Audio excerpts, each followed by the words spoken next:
All right, today let's open our Bibles to Genesis chapter 27.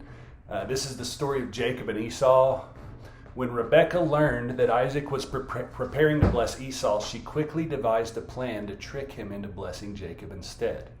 Now remember, God had already told her a couple chapters back in Genesis 25 that Jacob would become the family leader. However, Rebekah chose to take matters into her own hands, and she resorted to doing something wrong to bring about something God already said would happen. For Rebekah, the ends justified the means. Then look at Jacob. How we react to a moral dilemma often exposes our real motives. Frequently, we are more worried about getting caught than about doing what is right. Jacob did not seem concerned about the deceitfulness of his mother's plan. Instead, he was afraid of getting caught or getting in trouble while carrying it out. Listen, quick test. If you're worried about getting caught, you are probably in a position that is less than honest. Let your fear of getting caught be a warning to do what is right. Jacob, as we'll see, he paid a huge price for carrying out this dishonest plan. Jacob hesitated when he heard Rebekah's plan.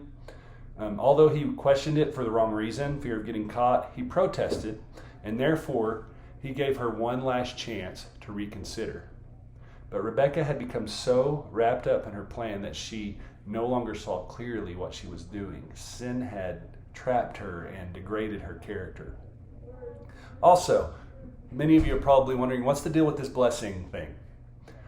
In ancient times, a person's word was binding, much like a written contract today, especially when it was a formal oath.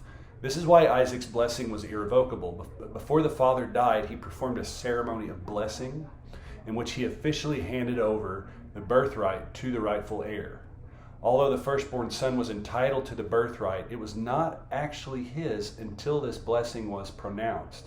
Before the blessing was given, the father could take the birthright away from the oldest son and give it perhaps to a more deserving son. But after the blessing was given, the birthright could no longer be taken away.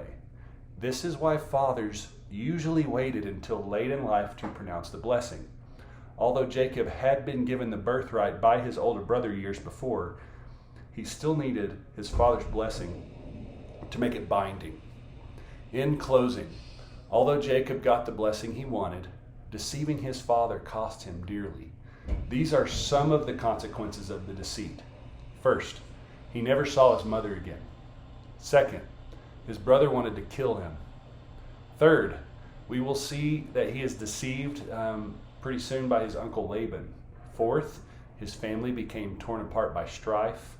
Fifth, Esau became the founder of an enemy nation. And sixth, Jacob was exiled from his family for years. Ironically, as I mentioned earlier, Jacob would have received the birthright and blessing anyway. It was spoken in Genesis 25, verse 23.